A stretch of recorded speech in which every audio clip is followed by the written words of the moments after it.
ஏம்மா உடம்பு இழைச்சி போகிறது சொல்கிறீங்க?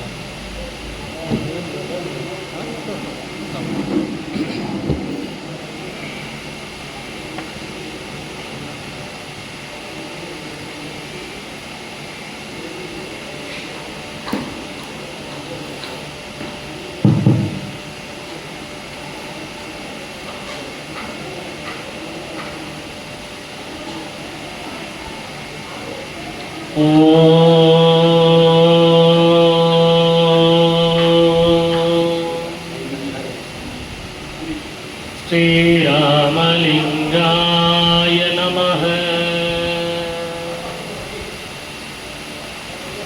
அருட்பெருஞ்சோதி அருட்பெருஞ்சோதி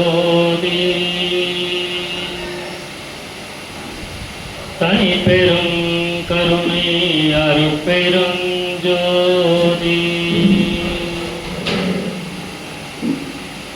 திரு அருட்பிரகாச வள்ளல் பெருமான் திவ்ய திருவடிகளே சரணம். வள்ளல் மலரடி வாழ்க வாழ்க. எல்லா உயிர்களும் இன்புற்று வாழ்க.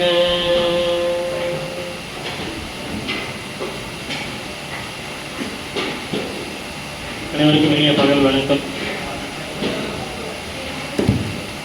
இந்த உலகத்தில் இருக்கிற ஒவ்வொருத்தருக்கும் இருக்கக்கூடிய ஒரு கேள்வி, சன்மார்க்க அன்பர்களை பார்த்து என்ன கேள்வி? வள்ளலார் அடைந்த மரணமில்லா பெருவாழ்வை இன்று வரை வேறு யாரும் ஏன் அடையவில்லை? எல்லா சங்கத்திலையும் அந்த கேள்வியை கேட்டுட்டு இருக்கிறாங்க. நம்ம சத்தியசாரம் அப்படின்னு சொல்லி ஏதாவது கேள்வி இருக்கா அப்படின்னு கேட்டால் அவங்கள்ட்ட இருந்து வரக்கூடிய முதல் கேள்வி அதுதான். ஏன் யாரும் அடையவில்லை? ஏன் யாரும் அடையல? ஐயா சொன்னது எதையுமே நம்ம கேட்குறோம், செய்யறதில்லை. ஐயா சொன்னதை கேட்குறோம், செய்யறதில்லை. முக்கியமாக ஐயா என்ன சொன்னார்? எல்லாருக்கும் தெரிஞ்சது ஜீவகாரண்யம். ஐயா ஜீவகாரண்யம் பண்ண சொன்னார். அந்த ஜீவகாரண்யத்தின் ஒரு பகுதியாக சாப்பாடு போட சொன்னார். நம்ம அதை தான் முழுசாக எடுத்துக்கிட்டோம். ஜீவகாரண்யம் அப்படின்னு சொல்லும் பொழுதெல்லாம் நம்ம இந்த சாப்பாடு பொருள் தான் முழுசாக எடுத்துக்கிட்டோம். அவர் சொன்ன அந்த தியானம் என்பதை முழுமையாக செய்வதில்லை. இங்கே எனக்கு பேசுறதுக்கு ரொம்ப பெரிய குழப்பம். எதை பற்றி பேசுறது? 80 வருட சங்கம், சும்மா இன்னைக்கு நாளைக்கு ஆரம்பித்த சங்கம்னா எதையாவது பேசிட்டு போயிடலாம். 80 வருட சங்கம் இங்கே உட்காந்து நம்ம எதை பற்றி பேசுறது? வள்ளலாரை பற்றி பேசலாமா? ஒரு 5 செட் எடுத்துகிட்டு வந்திருக்கேன் நான் பேசுறது. எதை பற்றி பேசுறது அப்படின்னு ஒன்றும் புரியல. வள்ளலாரை பற்றி இங்கே யாருக்காவது தெரியாதா என்ன? இப்போ இங்கே வந்து வள்ளலாரை பற்றி பேசுறது பெரிய விஷயம் இல்லை. சரி, அருட்பாவை பற்றி பேசலாமா? வருடம் முற்றோதல் நடத்துகிற முதல் சங்கம் இந்த சங்கம் தான். அதனால் அருட்பாவை பற்றி இங்கே எதுவும் பேச முடியாது. ஏன்னா அந்த அருட்பாவை மாதம் மாதம் சத்தியச்சாரம் செய்யக்கூடிய சங்கம் இந்த சங்கம் தான். அப்போ அதை பற்றி பேசியும் பிரயோஜனம் இல்லை. அப்போ எதை பற்றி தான் பேசுறது அப்படின்னு ஒரு பெரிய சிக்கல். ஒரு 5 ஆண்டுகளுக்கு முன்பு இந்த தியானம் என்பதை பற்றி ஒரு கிட்டத்தட்ட ஒரு 70-80 பக்கம் எங்கெல்லாமோ பேராயுது. என்னுடைய சுய அறிவு கிடையாது. நெட்டில் போய் எங்கெல்லாம் இந்த தியானத்தை பற்றி யாரெல்லாம் சொல்லியிருக்காங்களோ அத்தனையும் தொகுத்து ஒரு புத்தகமாக்கி வைத்திருக்கிறேன். இது வந்து இந்த கொரோனா காலத்திலே செய்த ஒரு அற்புதமான செயல்கள். இந்த மாதிரி ஒரு 5-6 விஷயங்களை வந்து புத்தகப்படுத்தி வைத்திருக்கிறேன். அதனால் சரி, தியானம் பற்றி இங்கே பேசலாம் அப்படின்னு தோணுச்சு. இப்போ தியானம் பற்றியும் 2 புத்தகம் வச்சுருக்கிறேன். அதில் தியானம் பற்றி என்ன பேசுறது? இங்கே எல்லாருக்கும் தியானம் பண்ண தெரியாதா? எல்லாருக்கும் தியானம் பண்ண தெரியும். அப்படி இருந்தும் ஏன் நாம் அந்த தியானத்தின் பலனை இன்னும் அனுபவிக்கவில்லை? அப்படின்னா என்ன அர்த்தம்? தியானம்னா என்னன்னு நமக்கு சரியாக தெரியலைன்னு அர்த்தம். தெரியுது, ஆனால் புரியலை. ஏன்னா தெரிதல் என்பது வேறு, புரிதல் என்பது வேறு. வள்ளல் பெருமானை அனைவருக்கும் தெரியும். வள்ளல் பெருமானை யாருக்கெல்லாம் புரியும் அப்படின்னா அங்கதான் விஷயம். என்ன, புரிந்தவர்கள் வள்ளல் பெருமான் ஜோதி ஆயிட்டாருன்னு சொல்ல மாட்டாங்க. தெரிந்தவர்கள் சொல்லுவாங்க என்னென்னவோ. ஆனால் வள்ளல் பெருமானை புரிந்தவர்கள்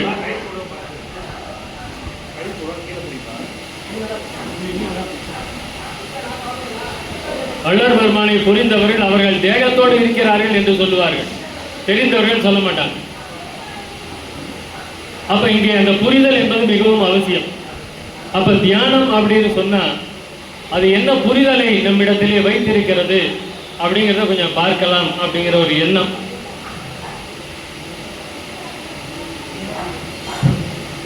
பசிக்குதா எல்லாருக்கும்? சாப்பாடு பார்த்த உடனே பசி வந்துருச்சுன்னா சொல்லுங்க.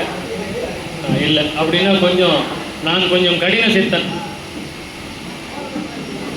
இந்த 1 மணிக்கெல்லாம் சாப்பாடு போடணும் அப்படிங்கிற ஒரு நீதிக்கு அப்பாற்பட்டவன் நான். பசி எடுத்தா போய் சாப்பிடுங்க, பசி எடுக்காத வரைக்கும் அமர்ந்துகிட்டு இருக்கு. ஏன்னா வள்ளல் பெருமாள் சொல்றார், பசிச்சா மட்டும்தான் சாப்பிடணும்னு வள்ளலார் சொல்றார்.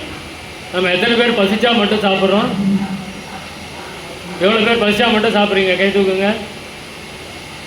1 2 கை தான், 3. மற்றவங்களாம் என்ன பண்ணுறோம்? 1 மணி ஆயிடுச்சு சாப்பிடணும். காலையில் 8:30 ஆயிடுச்சு இன்னுமா சாப்பிடாம இருக்கிற. ராத்திரி 8 மணி ஆயிடுச்சு இன்னுமா சாப்பிடாம இருக்கிற. ஏன்னா பசிச்சா மட்டும்தானே சாப்பிடுன்னு ஐயா சொல்லியிருக்கிறாரு அப்படிங்கிற அந்த ஒரு விதியை கூட நான் முழுமையாக கடைபிடிப்பது இல்லை. சரி, அப்புறம் வரேன் நான் அதுக்கு. அப்போ இந்த தியானம் அப்படிங்கிறது ஒரு ஆன்மீக பயிற்சி. தியானம் அப்படின்னு சொன்னால் ஒரு ஆன்மீக பயிற்சி. ஆனால் அது இப்போ எப்படி இருக்குது அப்படின்னு பார்த்தா அதுக்கு நல்ல அலங்காரம் பண்ணி ஒரு என்னெல்லாம் மேக்கப்லாம் பண்ண முடியுமோ அதெல்லாம் பண்ணி அந்த தியானத்தை ஒரு வியாபாரமாக ஆக்கி கொண்டு இருக்கிறார்கள். இங்கே ஆன்மீக பயிற்சியாக அந்த தியானம் இல்லை, மன ஒருமைப்பாட்டு பயிற்சியாகத்தான் இப்பொழுது தியானம் சொல்லப்படுகிறது. அது ரெண்டும் வேற வேற. தியானம் என்பது வேறு, மனம் ஒருநிலைப்படுவது என்பது வேறு. இப்பெல்லாம் தியானம் அப்படிங்கிறத தேக ஆரோக்கியத்துக்காக,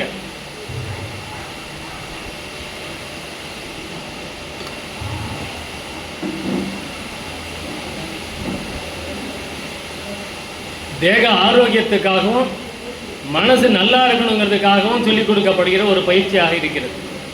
அது மன ஒருமைப்பாட்டு பயிற்சின்னு தான் சொல்லணும், அதை தியானம்னு சொல்லக்கூடாது.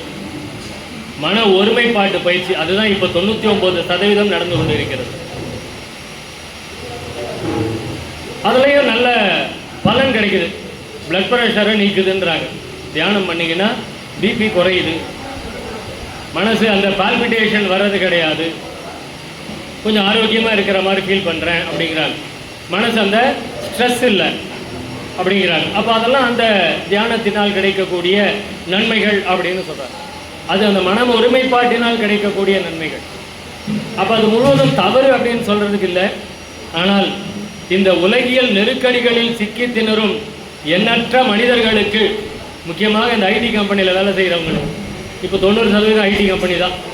அதிலே வேலை செய்பவர்களுக்கு அந்த மன உளைச்சல், அவருடைய வேலை அழுத்தம், அதுக்கப்புறமா அந்த சாலைகளில் வண்டி ஓட்டிகிட்டு போகிறவங்க, இந்த 2 பிரிவினருக்காகவும் தான் இந்த தியானம் என்பது தொடங்கப்பட்டது. அதாவது இப்பொழுது இந்த நவீன தியானம் அதில் அவங்களுக்கு ஒரு பலன் கிடைக்குது, அவங்க அதில் ரொம்ப சந்தோஷமாக இருக்கிறாங்க.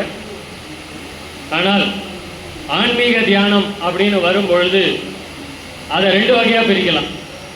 ஒன்று உருவ தியானம், இன்னொன்று உருவம் இல்லாமல் அருவத்தை நினைக்கிற தியானம். உருவ தியானம் அப்படிங்கிறது இந்த நம்மளுடைய பக்தி நெறியில் செழித்தேன், அந்த மாதிரி அந்த பக்தி நெறியிலே வருவது இந்த உருவ தியானம். அது இஷ்ட தெய்வத்தின் உருவத்தை நினைத்து கொண்டு இருப்பது. அருவ தியானம் அப்படிங்கிறது இப்போல்லாம் நம்ம சுத்த சன்மார்க்கிகள் சொல்லிட்டு இருக்கிறாங்களே, அது ஆக்சுவலாக அது கிடையாது. இந்த சுத்த சன்மார்க்கிங்கிறவங்க அருவ தியானம் பண்ணுறதில்லை, அவங்க உருவத்தை எதிர்க்கிறத மட்டும்தான் பண்ணிட்டு இருக்கிறாங்க. அது கிடையாது. அந்த அருவ தியானம் என்பது ஞான நெறியில் பின்பற்றுவர்களுக்கு, அதாவது ஞானிகள் எங்கும் உபாசிப்பார்கள். வள்ளலார் சொல்றார், ஞானிகள் எங்கும் உபாசிப்பார்கள். அவங்க அப்படி கண்ணை மூடினாங்கன்னா அவங்க வடலூரில் இருப்பாங்க, அவங்க இங்கேருந்து பயணம் பண்ணணுன்ற அவசியமே கிடையாது. ஆனால் நம்ம அந்த நிலையை எட்டாமலேயே நாம் அந்த நிலையில் இருப்பதாக ஒரு மமதை, அதுதான் இன்றைய சுத்த சன்மார்க்கிகள் என்று சொல்லக்கூடியவர்கள். அடுத்தது அந்த அருவ தியானம் அப்படிங்கிறது உருவமற்ற இந்த வெளியை அல்லது ஒளியை, உள்ளொளியையும் வெளியையும் நினைத்து தியானம் செய்வது, அதுதான் உருவமற்ற அருவ தியானம். ஏன்னா வள்ளல் பெருமான் இறைவனை வெளியாகவும் உள்ளே ஒளியாகவும், வெளியே வெளியாகவும் உள்ளே ஒளியாகவும் வள்ளல் பெருமான் இறைவனை காட்டுகின்றார். வள்ளல் பெருமான் இறைநிலை அடைந்தது அப்புறம் நான் வள்ளல் பெருமான் இறைவனை காட்டும் பொழுது என்ன சொல்றார் அப்படின்னு சொல்லி பார்த்தோம்னா, அந்த பரமாகாச சொரூபராகிய கடவுள் அனாதி என்று சொல்லுகின்றார். அடுத்தது ஆன்மாவே சபையாகவும் அதன் உள்ளொளியே பதியாகவும் என்று சொல்லுகின்றார். அப்போ இந்த வெளியிலே வெளியாகவும் உள்ளே ஒளியாகவும், அதான் தர்மசாலை வழிபாடு என்பது வெளியை இறைவனாக காட்டிய வழிபாடு தர்மசாலை வழிபாடு. அங்கே பார்த்தீங்கன்னா இப்போ வள்ளல் பெருமானுடைய உருவம் 1933 அமைத்தது. அதற்கு முன்பு வள்ளல் பெருமான் அமைத்தது வெறும் சிம்மாசனம் மட்டும்தான். அங்கே வெளியை இறைவனாக வள்ளல் பெருமான் பாவித்து அங்கே வழிபாடு தொடங்கினார்.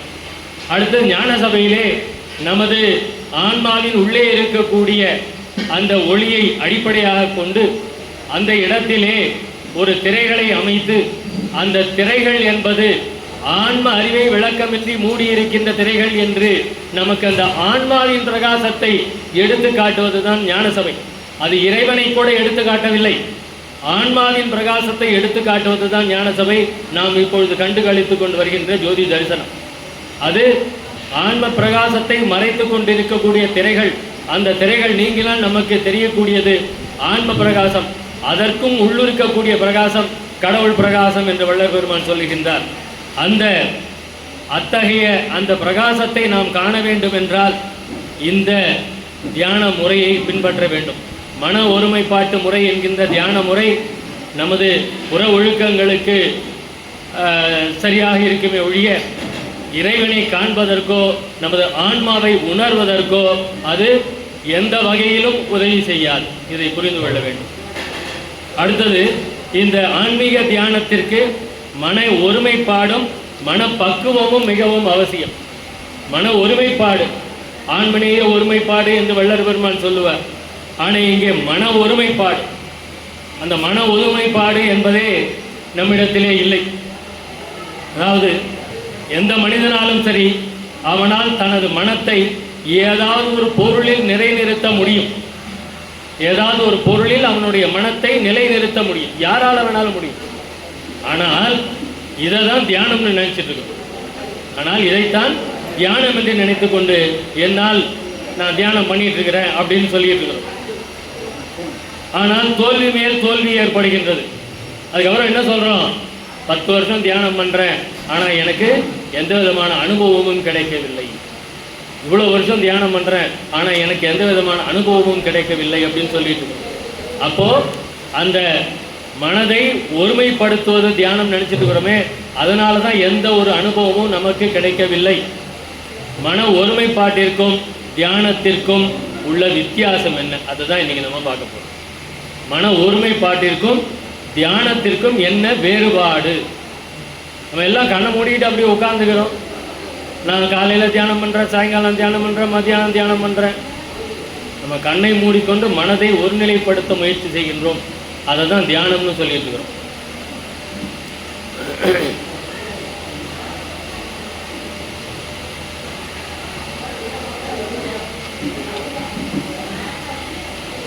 மனதை ஒரு புறப்பொருளிலே ஒருநிலைப்படுத்துவது, மனதை ஒரு புறப்பொருளிலே குவிப்பது மன ஒருமைப்பாடு.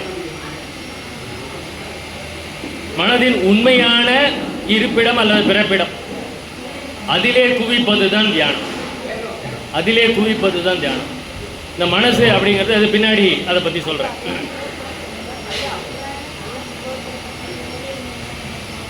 மனதை ஏதாவது ஒரு புறப்பொருளிலே குவிப்பது மன ஒருமைப்பாடு. புறப்பொருளிலே மனதை கொண்டு போய் அங்கே குவித்து நிற்பது ஒரு மன ஒருமைப்பாடு. ஆனால் மனதின் உண்மையான பிறப்பிடம் எது, அதனுடைய மையம் என்பது எது என்று அந்த மையத்திலே குவிப்பது தான் தியானம். அந்த மையத்திலே குவிக்க வேண்டும். நம்ம புறப்பொருளிலே மனதை கொண்டு போய் சேர்க்கிறோம், நிறுத்தி வச்சுட்டு. அப்போ அதுக்கு பேர் மன ஒருமைப்பாடு தான், தியானம் இல்லை. நம்ம சின்ன வயசுலேருந்து ஏதாவது ஒரு பொருள் மேலே நம்மளுடைய மனதை ஆதிக்கம் செலுத்திட்டு தான் இருக்கிறோம். இப்போ கதை புத்தகத்தை படிக்கிறோன்னு வச்சுக்கோங்களேன், அதெல்லாம் நம்ம எல்லாருமே அனுபவிச்சிருப்போம். எங்கள் வீட்டிலலாம் கூட இந்த பொன்னியின் செல்வன், கடல் புறா அப்படின்லாம் ஒரு நிறைய நாவல்கள், அதெல்லாம் எடுத்து வச்சுக்கிட்டு அம்மா கூப்பிட்றதே காதில் விழாது, பசி எடுக்காது. அந்த புத்தகத்தை எப்படியாவது முடிச்சிடணும் அப்படின்னு அதை படிக்கிறதே பழப்பாக இருக்கும். சாப்பாடு நேரத்துக்கு சாப்பிட மாட்டோம், அம்மா கூப்பிட்டா எழுந்து போக மாட்டோம், குளிக்க மாட்டோம், எதுவும் பண்ண மாட்டோம். காலையில் எழுந்து அந்த புத்தகத்தை வச்சா அந்த புத்தகமே கதி. அதெல்லாம் அதுக்கு பேர் என்ன? அது தியானமா?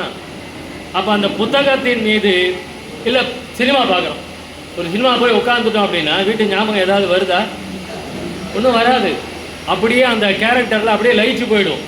எங்கள் அம்மா நிறைய சினிமா பார்க்கும் போதும் டிவி சீரியல் பார்க்கும் போதும் ஒரு கெட்டவங்களுடைய அந்த அந்த இது வரும்போது என்னென்னமோ திட்டுவாங்க. அவனை பாடையில் போகிறவன் என்ன பண்ணுறான் பாரு அப்படிம்பாங்க. ஏன்னா அந்த கேரக்டரோட ஒன்று ஆயிடுறாங்க, அவங்க ஒருநிலைப்பட்டுடுறாங்க. அப்போ அந்த மாதிரி இருக்கும் பொழுது அப்படியே பொங்கி இழருது. அப்போ அதுக்கு பேரெல்லாம் தியானம் கிடையாது, அதுக்கு பேர் மன ஒருமைப்பாடு, அவ்வளோதான். ஒரு வேலையை நம்ம செய்யும் போது நம்மளுடைய சூழ்நிலையை கூட மறந்துடுவோம். ரொம்ப மும்முரமாக ஏதாவது செஞ்சுக்கிட்டே இருப்போம், பக்கத்தில் யார் வரா போகிறா அதுவுமே தெரியாது, எல்லாம் நடக்கும். ஆனால் நம்ம மனதில் அது பதிவாகாது. ஏன்னா நம்ம இந்த ஒரு வேலையில் நம்மளை முழுவதுமாக ஈடுபடுத்தி கொண்டிருப்போம். அப்போ அதுக்கு பேரெல்லாம் என்ன? அப்போ அதெல்லாம் வெளிமுகமாக ஓடும் மனத்தை, அதாவது வெளிப்புறத்தில் இருக்கக்கூடிய அந்த மனத்தை ஏதோ ஒரு புறப்பொருளின் மீது நாம் நிலைநிறுத்த செய்கின்றோம், அவ்வளோதான் அந்த இடத்துல. ஆனால் வெளிமுகமாக ஓடும் மனத்தை உள்முகமாகி அதன் பிறப்பிடம் என்ன என்று தெரிந்து கொள்வது தான் தியானம். அந்த வெளியில் போகிறதெல்லாம் நம்ம ஏதாவது ஒரு புறப்பொருளில் மனசை ஈடுபடுத்தி நிற்கிறது தியானம் கிடையாது. உள்நோக்கிய பயணம். அந்த மனம் எங்கிருக்கிறது, எங்கிருந்து செயல்படுகிறது, எப்படி செயல்படுகிறது, அதனுடைய ஆதி என்ன அப்படிங்கிறதை தெரிந்து கொள்வதற்கு செய்யக்கூடிய முயற்சி தான் தியானம். அந்த முயற்சியை நம்ம பண்ணுறோமா? இவ்வளோ வருஷம் தியானம் பண்ணுறோம் அப்படின்னா அந்த முயற்சியை நம்ம பண்ணுறோமா? அந்த முயற்சிக்கு அடிப்படை என்ன? ரொம்ப அழகாக வள்ளல் பெருமான் கரண ஒழுக்கத்தில் சொல்லும்போது சொல்லுவார், மனதை எந்தவித ஆபாசத்திலும் செல்ல ஒட்டாமல் இழுத்து உருவ மத்தியில் சிற்சபையில் நிறுத்துவது. இப்போ மனதை இழுத்து சிற்சபையில் நிறுத்துவதுன்னு சொல்லலை, எந்தவித ஆபாசத்திலும் செல்ல ஒட்டாமல். அப்போ எந்தவித ஆபாசத்திலும் மனதை செல்ல ஒட்டாமல் இருக்கிறதுக்கு என்ன பண்ணணும்? ரொம்ப அழகாக எல்லாரும் கொடுத்துக்கிட்டு வராங்க இதை பல ஞானிகள். ஜபம், பிரார்த்தனை, பிரம்மச்சரியம் போன்ற பயிற்சிகள் அதற்கு மிக மிக அவசியம். ஜபம், பிரார்த்தனை, பிரம்மச்சரியம் எது தியானம் பண்ணுறதுக்கு இது மிக மிக அவசியமானது. ஜபம், பிரார்த்தனை. வள்ளல் பெருமான் சொல்லுவார், டக்குன்னு அந்த பாட்டு மறந்து போயிருப்பார்.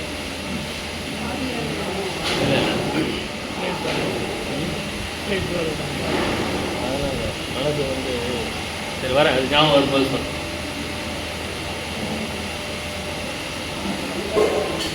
பதிபூஜை முதலிய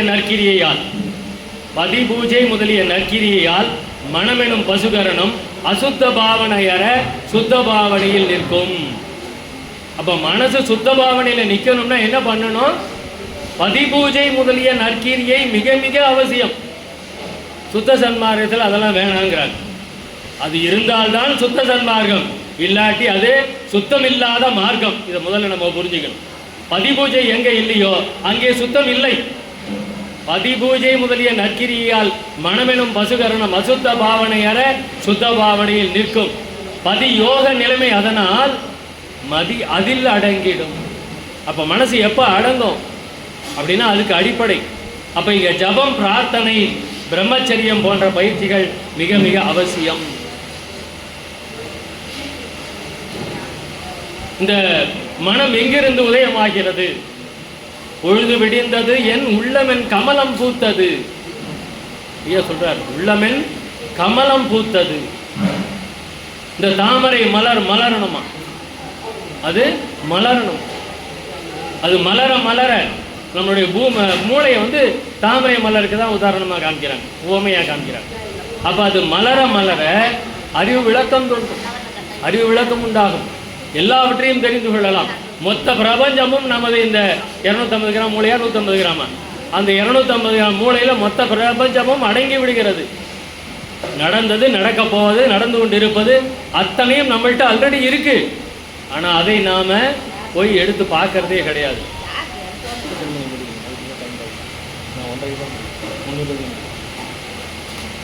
யாருக்காவது பசிக்குதா? எங்கள் அப்பா டைம் பார்க்குறாரு.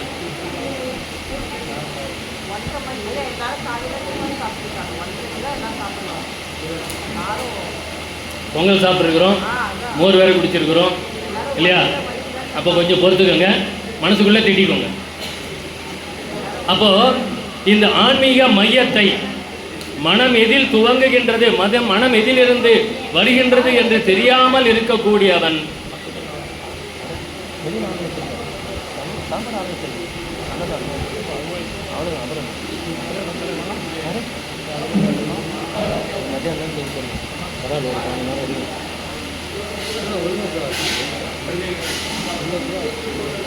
அப்போ அது தியானம்ங்கிறது ஒரு பெரிய போராட்டம் தான் நம்மளை பொறுத்த வரைக்கும் இல்லையா? சாரி, என்னை பொறுத்த வரைக்கும் வச்சுக்கலாம், எதுக்கு உங்களை நான் சேர்த்துக்கணும். தியானம் என்பது பெரிய போராட்டம். ஏன்னா அது என்ன என்ன பண்ணணுன்னே தெரியல, என்ன கிடைக்கும்னு தெரிய மாட்டேங்குது.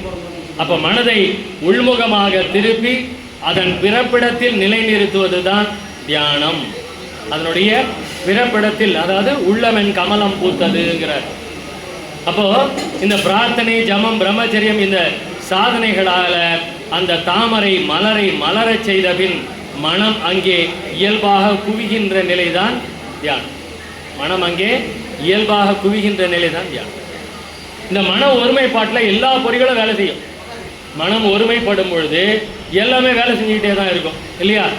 அப்போ தியானத்துக்கு அதுக்கு எப்படி அது சரியாக வரும்? மனம் ஒருநிலைப்படும் போது எல்லாம் வேலை செய்யுது இல்லையா? நினைத்த போதெல்லாம் நின்னையே நினைத்தேன் அப்படின்னா அது தியானம்.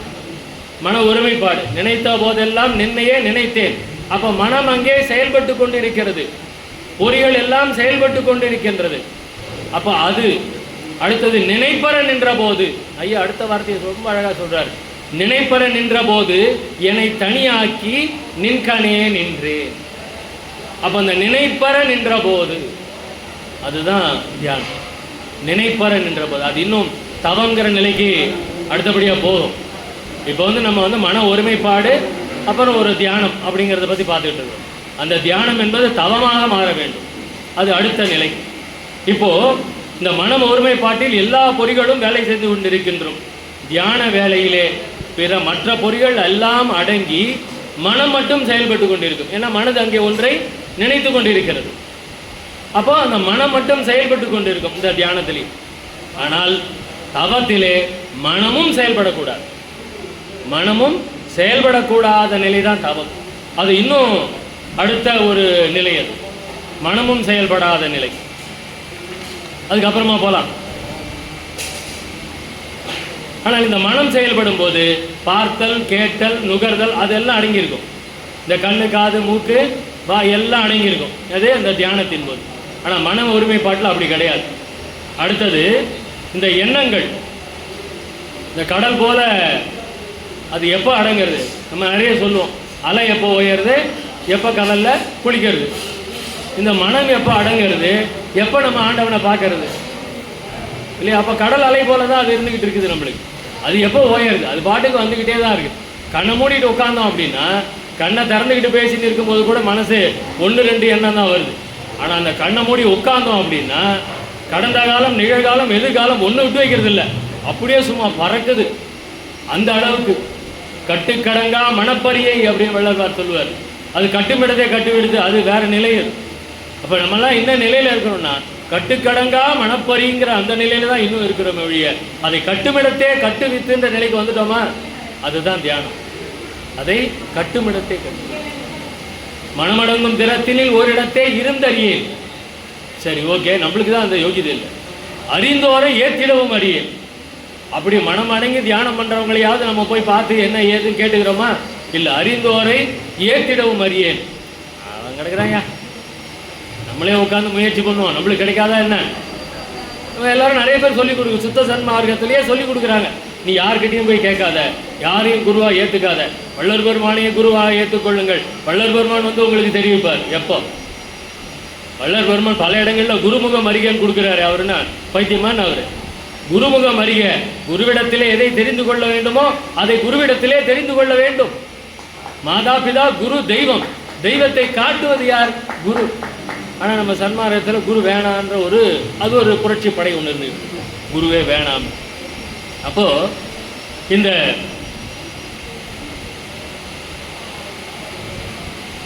அந்த தியானத்தில் மனம் ஒரு புள்ளியில் குவிக்கப்பட்டது போல் ஆகிவிடுகிறது.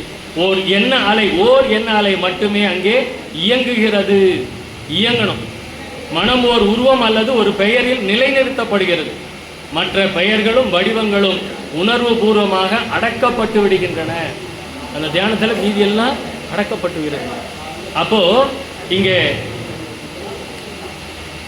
புறப்பொருள்களில் அந்த மன ஒருமைப்பாடு யாருக்கு அவசியம்?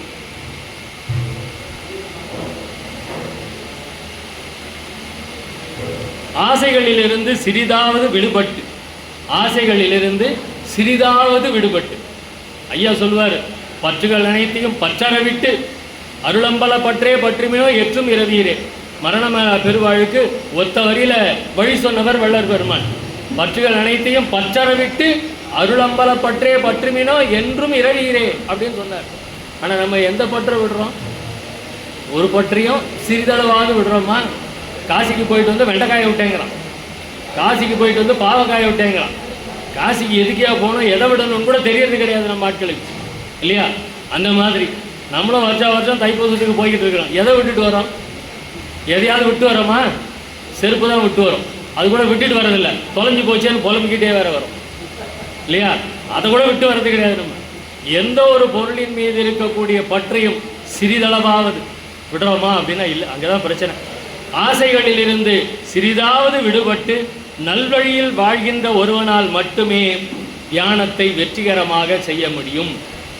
ஆசைகளை சிறிதாவது விட்டு நல்வழியில், வள்ளர் பெருமாள் சொல்றார், காலையில் 4:30லேருந்து 6 மணி வரைக்கும் என்ன பண்ணணும் அப்படின்னா தியானம் பண்ணணும்னு ஒரு இடத்துல சொல்வார். இன்னொரு இடத்துல நல்வழியில் இருத்தல் வேண்டும்னு சொல்வார், நன்முயற்சியில் இருத்தல் வேண்டும்னு சொல்வார்.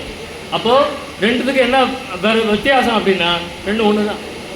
நன்முயற்சி என்பது தியானம், தவம், மற்றதெல்லாம் அதற்கு உண்டான படிகள். அடுத்தது புறப்பொருள்களில் பற்று காரணமாக ஏற்படுவது சாதாரண மன ஒருமைப்பாடு. தியானமோ பற்று இன்மையால் ஏற்படுவது.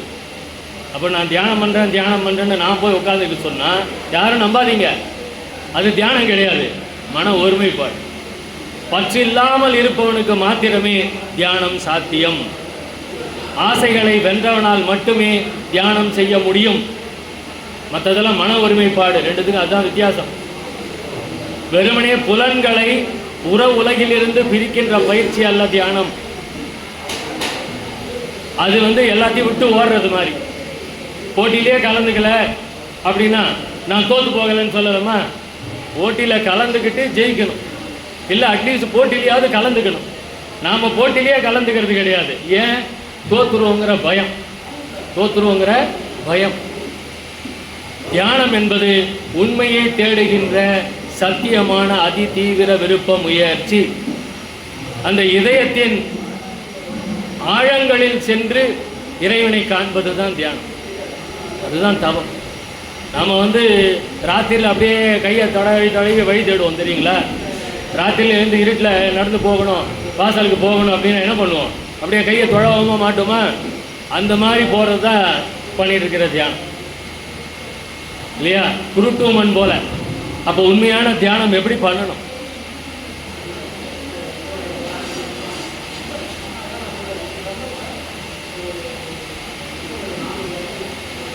நம்மளுடைய எண்ணங்கள் புதுசாக கற்பனை. இப்போ புதுசாக என்ன வந்திருக்குது இப்போ உலகத்தில்?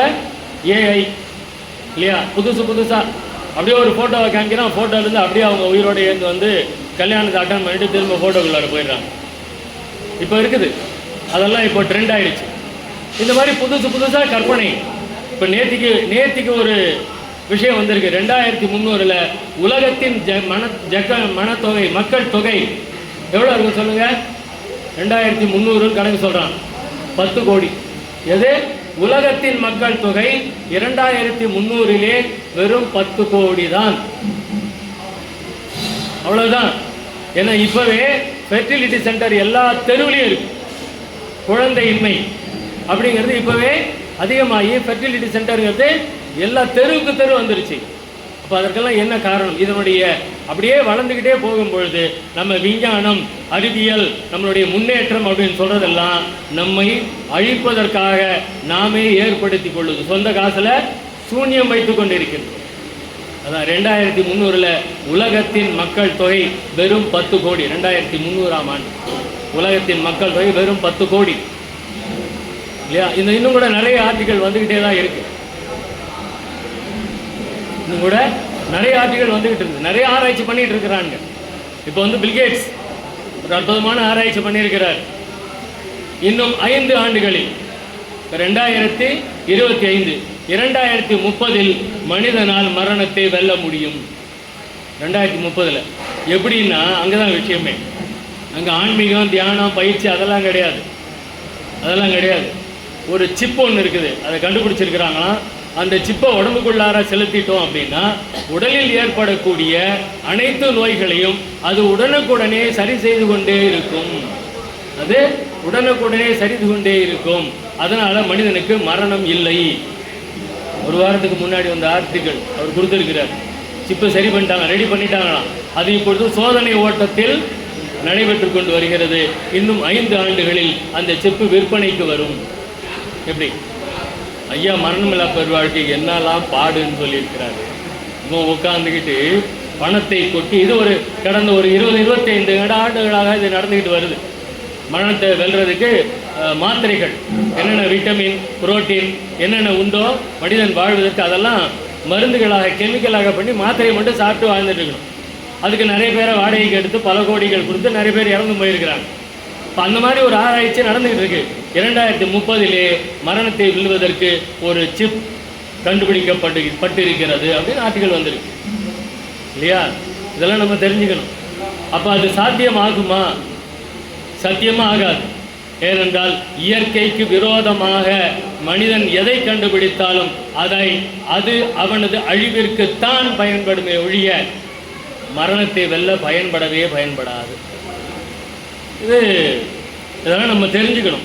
இப்போ மனம் புதிதாக எதையும் படைக்க முயற்சிக்காமல் தடுத்து தேடுகின்ற முயற்சியால் ஈடுபடுவது தான் இப்போ நம்ம பண்ணிக்கிட்டு இருக்கிற விஷயங்கள் எல்லாம். இப்போ நம்ம மருந்து மாத்திரலாம் சாப்பிட்றோம், அது நம்மளுடைய நோயை குணப்படுத்துதா அப்படின்னா குணப்படுத்தாது. நோயின் தீவிரத்தை அப்போது அடக்கி வைத்து அவ்வளோதான் இதெல்லாம் பண்ணுது. நாம் குணமாயிடுச்சுன்னு நினைக்கிறோம், குணமாகவில்லை. அது அந்த நோயின் தீவிரத்தை அந்த நேரத்திலே அடக்கி வைத்து பின்பு மீண்டும் வெளிப்படுது. அதனால தான் திரும்பி நமக்கு நோய்வாய்ப்படுவது. அப்போது இந்த தியானம் அப்படின்னு பண்ணும்போது என்ன பண்ணணும்? அதனால் இந்த தியானத்தில் புறப்பொருளுக்கு இடமே இல்லை.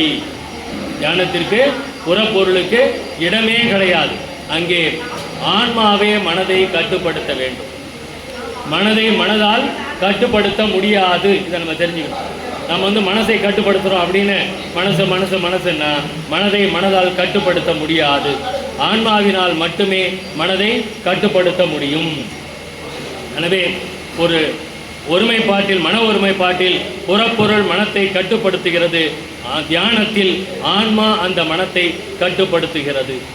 அது மட்டும் இல்லாமல் முக்கியமான வேறுபாடு என்னன்னா, மன ஒருமைப்பாட்டில் அன்பு என்கின்ற பிணைப்பு கிடையாது. மன ஒருமைப்பாட்டில் அன்பு என்கின்ற பிணைப்பு கிடையாது. தியானத்தில் மட்டுமே அன்பு என்கின்ற பிணைப்பு உருவாகிறது. ஏன்னா ஆன்மாவிற்கும் ஆண்டவனுக்கும் உள்ள அந்த பிணைப்புக்கு பெயர் தான் அன்பு. நான் பொண்டாட்டி மேலே அன்பா இருக்கிறேன், அப்பா மேலே அன்பா இருக்கிறேன், அம்மா மேலே அன்பா இருக்கிறேன், அக்கா தங்கச்சி மேலே அன்பா இருக்கிறேன் அப்படின்னா அதெல்லாம் பொய். அங்கு அன்பு என்ற வார்த்தை பயன்படுத்தக்கூடாது. அன்பு என்பது ஆன்மாவிற்கும் ஆண்டவனுக்கும் மட்டுமே பொருந்தக்கூடிய ஒரு வாசகம். அதனால தான் ஐயா அந்த ஆன்மா மனம் எங்கு அடங்குகிறதோ அங்குதான் ஆன்மா செயல்பட தொடங்கும். ஆன்மா எங்கு செயல்படுத்தணும். அதனால தான் ஐயா சொல்றாரு, அந்த மற்ற எல்லா ஜீவர்களிடத்திலும் தயவும், எல்லா ஜீவர்களிடத்தும் தயவும், பிரபஞ்ச போகத்தில் வெறுப்பும், ஆண்டவனிடத்திலே அன்பும் என்றைக்கும் மாறாதிருந்தால் அந்த இறைநிலை கைகூடும். ஆண்டவனிடத்துல தான் அன்பு. இந்த எல்லா ஜீவர்களிடத்திலும் இருப்பதற்கூடியது என்ன? தயவு, கருணை, இரக்கம். அதுதான். அப்போ நம்ம அந்த தயவு, கருணை, இரக்கம், கடமை, பாசம் அதுக்கெல்லாம் அன்புன்னு பேர் வச்சுட்டு இருக்கிறோம். இல்லை, அந்த ஆன்மாவிற்கும் ஆண்டவனுக்கும் உண்டாகின்ற அந்த பிணைப்பு தான் அன்பு. அந்த அன்பு அந்த தியானத்தில் மட்டுமே உருவாகும். நமக்கும் கடவுளுக்கும் இடையில் ஒரு உண்மையான உயிரோட்டமான பிணைப்பு இருக்கின்றது. ஒரு கதை புத்தகத்தை படிக்கிறோம் ஐயா, அதை